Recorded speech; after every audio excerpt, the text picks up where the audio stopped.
नमस्कार, मैं doctor Jyoti Bali, infertility and IVF specialist, baby soon fertility and IVF centre, Delhi से। आज हम बात करेंगे कि आईवीएफ की सक्सेस पहली बार में कैसे अश्योर की जाए कि 100% हो वो। हम सब जानते हैं कि आईवीएफ ट्रीटमेंट कभी भी 100% गारंटी के साथ नहीं किया जा सकता है। हम सब जितने भी लोग हैं, हम सबका एक अलग अलग साइज है, अलग अलग एज होती है, अलग अलग हमारी ओवरी की अंडा बनाने की क्षमता होती है, और पुरुषों में भी सीमेन क्वालिटी, क्वांटिटी, सबका रिपोर्ट अलग अलग है। अब सबको एक ट्रीटमेंट या एक साइज फिट नहीं आ सकता है। तो अब ऐसे कौन से फैक्टर्स हैं जिन पे आज हम चर्चा करेंगे कि आईवीएफ की सक्सेस के लिए पेशेंट क्या कर सकता है और डॉक्टर क्या करे, और जो हमारे पास लैब है यानी हमारी heart of the IVF centre, जो एक मेन चीज़ होती है एक आईवीएफ सेंटर की लेबॉर्ट्री यानी कि आईवीएफ लैब, उसका एक मेन हिस्सा होता है, वो कैसी होनी चाहिए और वहाँ क्या क्या सुविधाएं होनी चाहिए और टीम को किस प्रकार का एक्सपीरियंस होना चाहिए कि हम ये चाह के भी कर सकें कि हमारे पेशेंट को बेस्ट रिजल्ट मिले, वो पहली बार में ही प्रेग्नेंट हो जाए आकर हमारे पास। हालांकि इस साइंस को आए हुए 1979 से आईवीएफ इंडिया में भी सक्सेसफुल हुआ था। हम दुनिया के दूसरे देश में हैं, हम दूसरा देश थे जिसने ये आईवीएफ की प्रणाली को सक्सेसफुल किया था। इंग्लैंड के बाद इंडिया ही वो देश था। तो इसके चलते हुए इतने सालों में हम कहाँ तक पहुँचे हैं, लेकिन फिर भी हम किसी को ये गारंटी नहीं दे सकते कि आपका रिजल्ट पहली बार में ही 100% हो जाएगा। और ये धारणा भी गलत है जनमानस में कि हर आईवीएफ साइकिल सेकेंड टाइम या थर्ड टाइम में ही प्रेग्नेंट होती है, पहली बार में कोई भी प्रेग्नेंट नहीं होता है। ऐसा बिल्कुल भी नहीं है। कुछ ऐसे मरीज होते हैं जो खुशकिस्मत होते हैं और उनके लिए हम डॉक्टर भी उनके लिए लकी होते हैं कि पहली बार में रिजल्ट आ जाता है। आज हम विचार करेंगे कि वो क्या फैक्टर्स होते हैं। कुछ फैक्टर्स पेशेंट्स के होंगे, पहले उस पर बात करेंगे। पेशेंट के अंदर क्या होना चाहिए। आप आईवीएफ साइकिल प्लान कर रहे हैं, आपको कारण बता दिया गया, या हो सकता है कोई कारण ना मिला हो जिसके चलते आईवीएफ करना पड़ रहा है, बट एज बढ़ गई है, शादी को बहुत साल हो गए हैं और आपके डॉक्टर ने आपको आईवीएफ की सलाह दी है।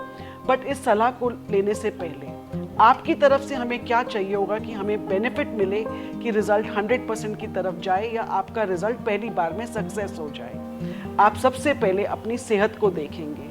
आपकी बेसिक हेल्थ वो सब बिल्कुल ठीक होनी चाहिए, जैसे कि आपका बॉडी का वज़न ठीक होना चाहिए। अगर आप ओबीस हैं अपनी एज और हाइट के लिए, आप वज़न को लूज करने की कोशिश करिए।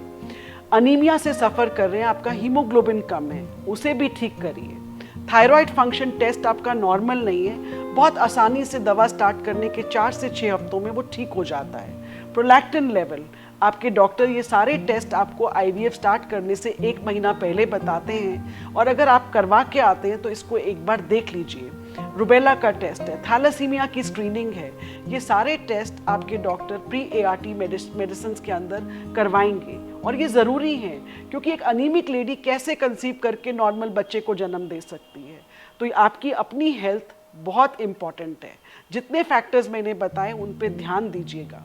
उसके बाद अपनी नींद का पैटर्न, कम से कम 8 घंटे की नियमित स्लीप यानी स्लीप पैटर्न आपका ठीक होना चाहिए। ये नहीं कि आप दिन में सो रहे हैं, रात को जग रहे हैं, उससे भी आपके रिप्रोडक्शन पे फर्क पड़ता है। छोटी छोटी बातें हैं, विटामिन D3 का सेवन एक रिप्रोडक्शन के लिए, हमारे सेल्स के लिए बहुत ज़रूरी है। अगर आप मांसाहारी नहीं हैं, शाकाहारी हैं यानी वेजिटेरियन खाना खाते हैं आप, तो विटामिन B12 आपकी डाइट में नहीं मिलता है, तो आपको विटामिन B12 ले लेना चाहिए आईवीएफ साइकिल कराने से पहले। ये बहुत छोटी छोटी चीज़ें हैं जो कि आपको एक रिजल्ट की तरफ लेके जाती हैं। तो आपके डॉक्टर ने आपको ज़रूर सलाह दी होगी, बट आपको फॉलो करना है इसको। शराब का सेवन अवॉइड करिए। तनावपूर्ण जीवन जीने से बचिए। कैसे बचेंगे? अपने लिए कुछ समय निकालेंगे, कोई अपनी एक हॉबी को फॉलो करेंगे, या कोई ऐसा काम करेंगे जिससे आपको प्रसन्नता मिले और आपका मूड ठीक रहे। कोई मूड डिसऑर्डर नहीं होना चाहिए, स्ट्रेस लेवल्स हाई नहीं होने चाहिए। अगर आप इन सब छोटी छोटी बातों को फॉलो करते हैं तो ये एक बहुत बड़ा फैक्टर बन जाता है आपकी सक्सेस के लिए। अब इसमें एक और फैक्टर आता है जिसके बारे में हम वीडियो के अंत में बताएंगे आपको कि आपकी तरफ से और क्या हो सकता है। अब आते हैं डॉक्टर के ऊपर। डॉक्टर क्या करेगा? डॉक्टर हर पेशेंट को इंडिविजुअलाइज करेगा, आपकी एज, आपकी बॉडी वेट, आपकी रिपोर्ट्स के चलते, आपके हस्बैंड की रिपोर्ट्स के चलते उन्होंने आपके लिए क्या डिसाइड किया है। आपके ट्रीटमेंट के लिए एक स्टिम्युलेशन प्रोटोकॉल डिसाइड होगा। जैसे कि हम कपड़ों में सबका साइज एक नहीं होता है, स्मॉल, मीडियम, लार्ज, ऐसे ही हमारी ओवरी की अंडा बनाने की क्षमता सबकी अलग अलग होती है। 30 साल की 4 लड़कियों की ओवरी जो होगी, उम्र उनकी सेम है, हाइट और वेट भी ऑलमोस्ट मिलता जुलता हो सकता है, लेकिन ओवरी की अंडा बनाने की क्षमता अलग अलग होगी। इसके चलते आपका स्टिम्युलेशन प्रोटोकॉल भी अलग अलग होगा। तो वो आपके डॉक्टर आपको इंजेक्शंस किस तरह के देते हैं, कैसे वो प्रोटोकॉल बनाते हैं, उस पर वो डॉक्टर पे निर्भर करेगा। आप अपनी तरफ से जो कर सकते थे आपने किया। अब ये डॉक्टर का एक्सपीरियंस होना चाहिए कि क्या वो आईवीएफ के लिए क्वालिफाइड हैं, क्या उनको एक्सपीरियंस है। आप अपना डॉक्टर सही से चुनेंगे, आप क्लिनिक का एक्सपीरियंस देखेंगे, क्लिनिक के रिजल्ट्स जानेंगे और अपनी तसल्ली करेंगे कि आपको क्या ठीक से तसल्ली हो रही है इस डॉक्टर के साथ और इस क्लिनिक के साथ। उसके बाद आप इस पे निर्णय करके आगे जा सकते हैं। अब एक और फैक्टर आता है, वो है लेबोरेटरी का फैक्टर। लेबोरेटरी कैसी होनी चाहिए? मेन तो रिजल्ट्स हैं, और कहाँ से आते हैं रिजल्ट्स? क्योंकि भ्रूण आईवीएफ लैब में बनते हैं। आईवीएफ का मतलब है इन विट्रो फर्टिलाइजेशन, यानी कि जो कि काम हमारी फेलोपियन ट्यूब्स यानी एक औरत के नलों में होता है फर्टिलाइजेशन का, अंडे और स्पर्म का मिलन यानी फर्टिलाइजेशन, वो हम लेबोरेटरी में बाहर कर रहे हैं टेस्ट ट्यूब में। इसका नाम इसलिए एक टेस्ट ट्यूब बेबी भी कहा जाता है इसको। तो उस लैब में जो एम्ब्रियोलॉजिस्ट हैं, जो स्टाफ है, जो डिस्पोजेबल्स हम खरीदते हैं, और उस लैब की जो हवा की एक क्वालिटी हम मेंटेन करते हैं कि वहाँ कोई इन्फेक्शन ना हो, वहाँ कोई मेंटेनेंस बहुत अच्छी रहे उसकी, हमने एयर हैंडलिंग यूनिट लगाई है या नहीं लगाई हुई है, और कितना एक्सपीरियंस है हमारी टीम को, एम्ब्रियोलॉजिस्ट को, इन सबको देखना ज़रूरी है, जानना ज़रूरी है। क्या हमारे पास इक्सी की फैसिलिटी है या नहीं है, असिस्टेड हैचिंग हम कर सकते हैं या नहीं कर सकते हैं, क्या हमारी लैब में 24 आवर्स की फैसिलिटी है या नहीं है, क्या टोटली हमारा बैकअप है सिस्टम या नहीं बैकअप है। ये सब चीज़ें हम चेक करेंगे कि एम्ब्रियोलॉजिस्ट टीम सब लोग वहाँ पे अवेलेबल रहते हैं या नहीं रहते हैं। इन सब से फ़र्क पड़ता है हमारे रिजल्ट्स के ऊपर। ये जानकारी आप आईवीएफ स्टार्ट करने से पहले पूछ सकते हैं अपने डॉक्टर से, अपनी क्लिनिक के बारे में जान सकते हैं, मिल सकते हैं सबसे, और उसके बाद पूरे कॉन्फिडेंस के साथ, पूरे विश्वास के साथ आप ट्रीटमेंट चालू करेंगे। आपको हर चीज़ मालूम होनी चाहिए। अब लैब में जब अंडा और स्पर्म हम लोग अंडे निकाल लेते हैं इंजेक्शंस देने के बाद, स्पर्म के साथ फर्टिलाइज करते हैं, तो हमें निकालने के बाद ही पता चलता है अंडों को कि उनकी क्वालिटी कैसी है। अल्ट्रासाउंड पे सिर्फ नंबर और क्वांटिटी दिखती है, यानी कितने नंबर्स हैं। क्वालिटी तो आईवीएफ लैब में जब फर्टिलाइजेशन करते हैं उसके बाद जब वो भ्रूण बन जाता है, हम तभी बता सकते हैं ग्रेड ए के एम्ब्रियोज बने या ग्रेड बी के बने या कैसे एम्ब्रियोज थे वो। और उसके बाद आपको ये जानकारी देने के बाद प्रिपेयर किया जाता है बच्चेदानी की लाइनिंग। ये तो बीज थे, अब हमें धरती तैयार करनी है। ये धरती हमारी क्या है? यूट्रस, यानी गमला हमारा यूट्रस है और बीज हमारा बनता है अंडे और स्पर्म से। अंडा आता है अंडाशय यानी ओवरी से, और स्पर्म आता है मेल पार्टनर से या हस्बैंड से। इसके बाद हमें यूट्रस की लाइनिंग को भी स्टडी करना होता है। जब हमने आईवीएफ किया होता है, यानी अंडे बना रहे होते हैं इंजेक्शंस दे के, हर बार अल्ट्रासाउंड होता है, तो एक लाइनिंग का हमें आइडिया हो जाता है कि लाइनिंग का पैटर्न क्या है, उसकी परत कैसी बन रही है, क्या वो ट्रिपल लाइन बनती है, 8 मिलीमीटर 9 मिलीमीटर से ऊपर जाती है, नहीं जाती है, उसमें लास्ट में डॉपलर में ब्लड फ्लो कैसा है, उसका पैटर्न कैसा है, मॉर्फोलॉजी कैसी है, उसकी लाइनिंग दिखने में नॉर्मल दिख रही है, नहीं दिख रही है, ये चीज़ें देखना बहुत ज़रूरी है। क्योंकि बीज अच्छे बनाने से, लेकिन अगर गमला या मिट्टी अच्छी नहीं होगी तो पौधा नहीं उगेगा, यानी हमारा कंसेप्शन, बच्चा नहीं पैदा हो सकता है उस बच्चेदानी से। तो हो सकता है आपके डॉक्टर आपको बताएं हिस्ट्रोस्कोपी, हिस्ट्रो का मतलब यूट्रस, स्कोपी का मतलब दूरबीन जांच। हो सकता है आपके डॉक्टर आपको अल्ट्रासाउंड के अलावा हिस्ट्रोस्कोपी करने को कहें एम्ब्रियो ट्रांसफ़र करने से पहले।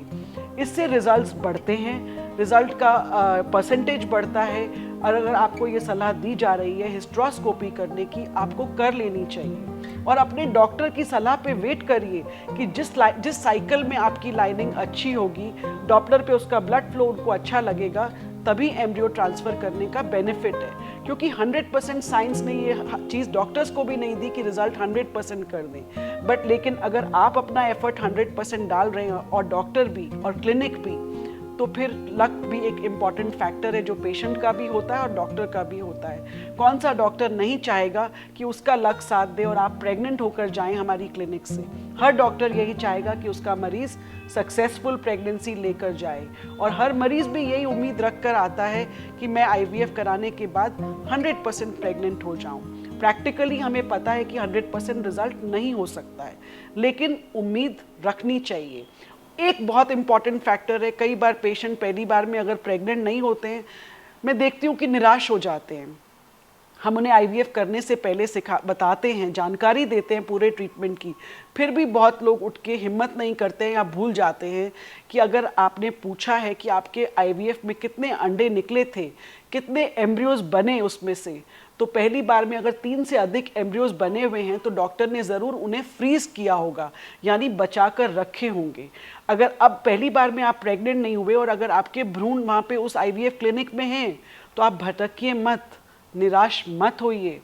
इसको दोबारा से पूरे इंजेक्शन्स लेने की आवश्यकता नहीं है। सिर्फ बच्चेदानी की परत या लाइनिंग दोबारा गोलियों पे प्रिपेयर करके एक बिना बेहोशी के एक OPD प्रोसीजर से एम्ब्रियो ट्रांसफ़र सिंपली किया जाता है। आप आएंगे, 2 घंटे रुकेंगे अस्पताल में और वापस करा के जा सकते हैं सेम डे। बहुत सिंपल प्रोसीजर हो जाता है ये, तो निराश मत होइए। रिज़ल्ट सेकंड टाइम या थर्ड टाइम में जब एम्ब्रियोज बचे हुए हम डालते हैं, जो अच्छे एम्ब्रियोज या भ्रूण हैं, रिज़ल्ट उसमें भी 50 to 60% पर अटेम्प्ट रहता है। पहली बार हो सकता है आपके डॉक्टर ने आपको अपने अंदाजे से ट्रीट किया हो, लेकिन सेकंड टाइम के लिए सारा रिकॉर्ड हमारे सामने होता है कि अंडे कैसे थे, स्पर्म कैसा था, भ्रूण की क्वालिटी क्या थी, आपकी लाइनिंग कैसी है, उसकी हिस्ट्रोस्कोपी कर दी गई, अब कौन सी साइकिल में आपकी लाइनिंग अच्छी बनी है। आपके डॉक्टर ये डिसीजन लेंगे आपके लिए। आप समझिए ज़रूर हर बात को, लेकिन कॉन्फिडेंस से करिए, लक पे भी भरोसा रखिए, ऊपर वाले पे भी भरोसा रखिए और अपने डॉक्टर पे भी। निराश नहीं होइए। ये IVF कई बार रिपीट करना पड़ जाता है, बट ऐसा नहीं है। बहुत लोग पहली बार में भी प्रेग्नेंट होके चले जाते हैं, और ऐसा नहीं कि ट्विंस हमारे हाथ में होते हैं या ट्रिपलेट रिजल्ट देना हम चाहते हैं। ट्रिपलेट या ट्विंस एक कॉम्प्लिकेशन माना जाता है। हमारी बच्चेदानी जो है, कुदरत ने एक बच्चे के लिए डिज़ाइन की है, लेकिन अगर वो ट्विंस हो जाएं तो ठीक है, हम चाहते हैं कि ट्विंस हो जाएं, एक ही बार में 2 बच्चे हो जाएं, लेकिन ये डॉक्टर के हाथ में नहीं है कि ट्विंस होंगे या सिंगल होगा या फिर होगा या नहीं होगा। वो अपना बेस्ट अटेम्प्ट दे रहे हैं, आप भी अपना बेस्ट दीजिए और वेट करिए कि डॉक्टर की सलाह क्या कहती है। और बचे हुए भ्रूण अगर हैं तो उन्हें फ्रोजन एम्ब्रियो ट्रांसफ़र या FET साइकिल जिसे हम कहते हैं, उसे लेने का प्रयास कीजिए। 2 महीने का ब्रेक ले सकते हैं, 3 महीने का ब्रेक ले सकते हैं, लेकिन वो आप ही के अंडे और स्पर्म से बने हुए भ्रूण हैं, उन्हें वेस्ट नहीं होने दीजिए। दूसरी जगह मत भटकिए, उसी डॉक्टर के पास, उसी क्लिनिक में जाके ट्राई कीजिए। और लक ऑफ कोर्स एक फैक्टर है, बट फेथ जीतता है, विश्वास जीतता है। जीत आपकी भी हो सकती है। दोनों कदम एक नाव में रख के पूरे विश्वास के साथ IVF के लिए आगे आइए आप। धन्यवाद। आई होप ये जानकारी आपके लिए उपयोगी रहेगी। Thank you.